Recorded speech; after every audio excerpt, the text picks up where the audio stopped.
With the most recent patch to Elden Ring, arcane weapons got fixed. They now scale properly, meaning some of the weapons that were kind of underutilized before in the PvP space and even the PvE space are now very attractive. One of them being the Rivers of Blood Katana, a Dex arcane katana that has a very strong weapon art. And today we're going to be going over a build that works for both PvP and PvE. The best part about this build and this weapon is that you can utilize a lot of healing magic and buffing magic without too much investment into faith. You do fire damage, you build up bleed real fast. The weapon art itself is insane for stun locking and roll catching because it has high active frames, a decently long range, and it's really fast. So now that it's doing the appropriate amount of damage, it's a very deadly weapon. If you get caught in this weapon art, you're probably going to die, and if not, you're going to bleed and burn, which will probably kill you. So let's get into it. Bloodshed will be the only thing your opponents will ever know in this Revengeance Rivers of Blood Katana build.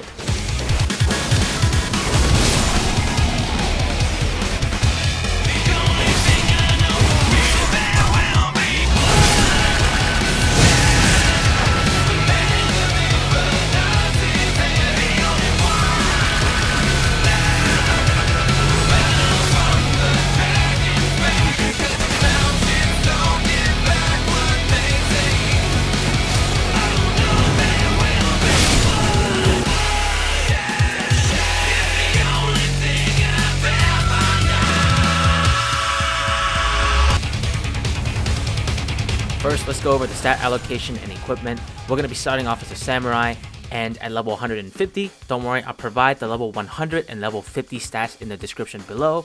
And of course, if you're already down there, check out some of my other builds, consider subscribing. And if you want to see more build videos, turn on that notification bell so when I drop a new one, you'll get it right away. And as with my previous build video, I'll try to provide all the links to the location of any equipment, item, skills, or spells that you may need for this build in the description as well. So check that out if you're looking for a certain thing for this build. Alright, so let's talk about the stats spread for our class. Even though Rivers of Blood scales better with Dexterity than Arcane, it seems that Arcane provides way more damage per point stat for the Rivers of Blood itself. However, as with our 3-star style katana build for Moonveil, this build provides bleed but something else as well. We want to incorporate lightning damage to pierce armor or fight enemies that are resistant to being bled or burned. So we're going to incorporate a lightning Uchi katana as our alternate weapon swap. So with that said, we're going to have 35 vigor, 17 mind, 23 endurance, 12 strength, 45 dexterity, 9 intelligence, 15 faith, and 73 arcane. So why do we do it this way? Why don't we get to 80 arcane? Well, we want to make sure that we at least have 50 dexterity, and with 45, we are going to get there with a talisman that we're going to mention later. So you see 45 on the screen, it's going to be 50 when you play, and if you activate your rune arc, this number can be higher. For our armor set, we're going to use Radon's helmet, simply because that red ponytail looks really good with the Rivers of Blood's red blade. As for the rest of your attire, well, I'll leave that one up to you, but I just gotta say it. A true master of the blade does not need a shirt, so take off that chest armor and become the weeb you were always meant to be. Jokes aside, try to stay medium load and have fun with your fashion.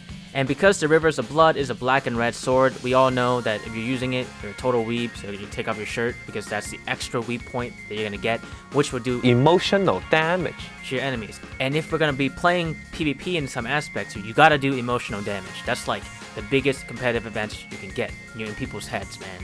It's the greatest thing. Alright, trust me. Now some of you may be scratching your head, why 15 faith? Well, it just so happens that the Rivers of Blood Katana does physical and fire damage and also procs bleed.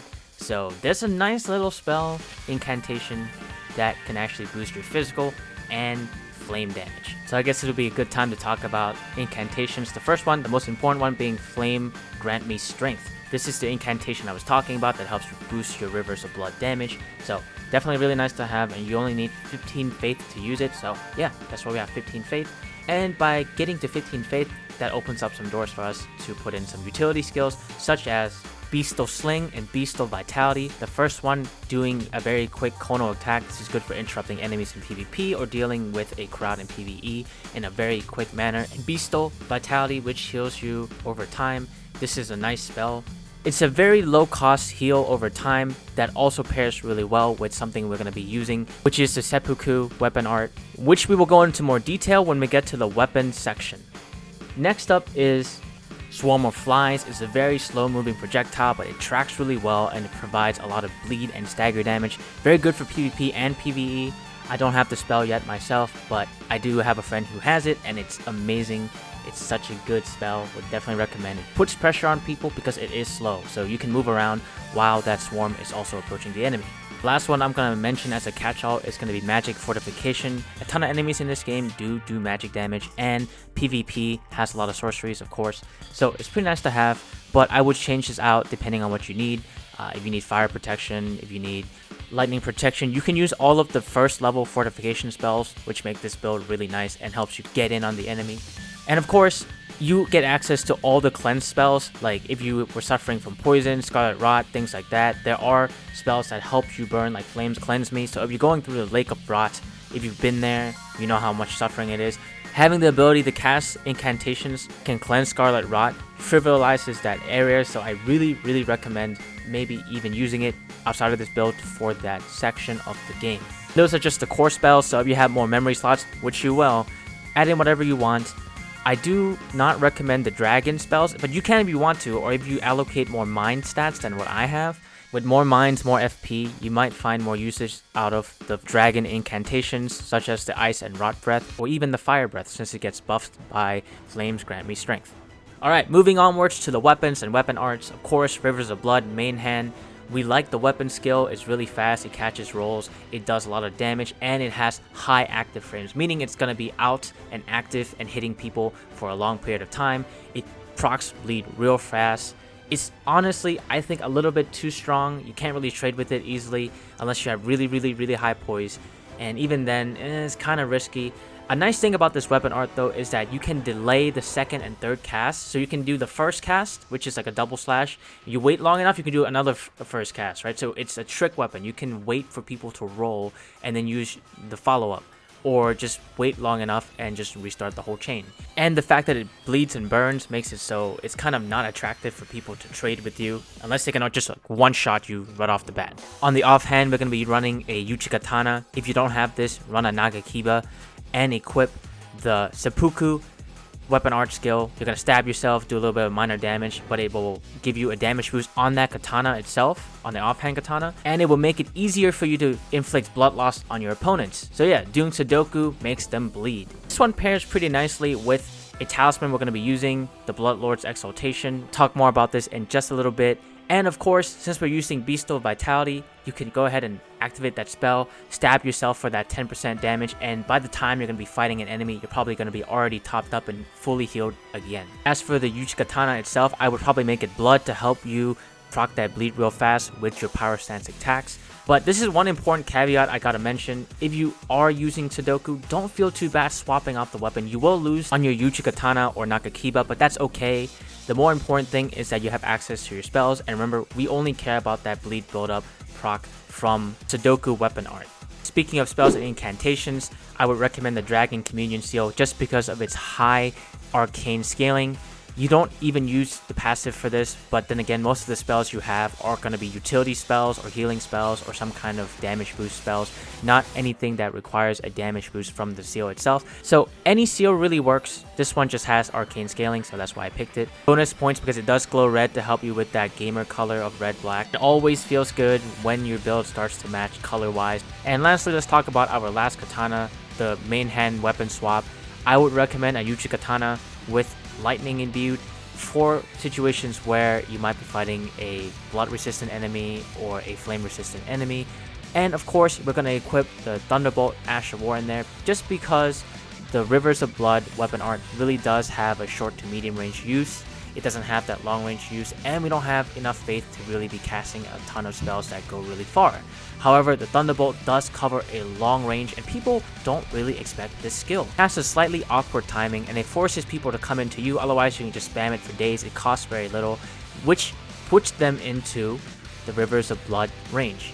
And if they're running at you, they're already going to be spending endurance, so all you gotta do is predict that roll, and bam, blood loss, death. I'm sure there are other skills. I picked Lightning because it scales off of Dexterity, gives you a different damage type, and Thunderbolt again covers that long range that you might not be able to cover otherwise. And lastly, let's go over Talismans, 4 slots. Radagon Sword Seal, obviously number 1.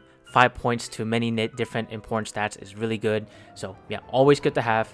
Can't recommend it enough. It's just a good talisman altogether. The next one is going to be the Shard of Alexander. 10% damage boost to the Corpse Piler of your Rivers of Blood, or the Thunderbolt is insanely good. And try to do even more damage by using the Lord of Blood's Exaltation talisman. This talisman is nuts because it does proc from seppuku. Even though you don't get that full blood loss, you do trigger it.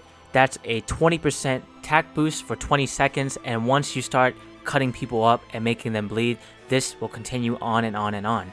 So at the start of a fight, if you do get your Sudoku puzzle going, you can do 30% extra damage with your Corpse Piler right off the bat, and it will probably kill anybody you fight unless they're like wearing like special build to fight Rivers of Blood or just Blood Arcane builds altogether. And lastly, personal choice, use whatever you want. I recommend the Green Turtle's Talisman because getting more stamina back means you can attack more, you can evade more. It's just overall generally really good because stamina is used for everything in this game. Can't recommend it enough. And there you have it. While all your friends are out there playing Elden Ring, you have been studying the blade. Whenever you fight the enemies who invade you or your friends' world, go all out just this once and show them what true bloodshed really is with this Revengeance Rivers of Blood Katana build. If you are a single player or PvE only player, don't worry, this build is extremely good. Bleed is OP for open world and PvE in general, so you will not go wrong with this build. And you actually have the time to actually put in all your buffs like the Magic Shield, the Flame Grant Me Strength, the Sudoku puzzle. That takes quite a bit of time for PvP, but for PvE, that's going to be easy. You're going to be running around with full buffs like all the time. Anyways, I hope you have fun with this build. I might do Eleonora's Pole Blade next. Like and subscribe. Comments below what you think about this build and what future builds you want to see. And of course, my name is Varsona. I'll see you next time.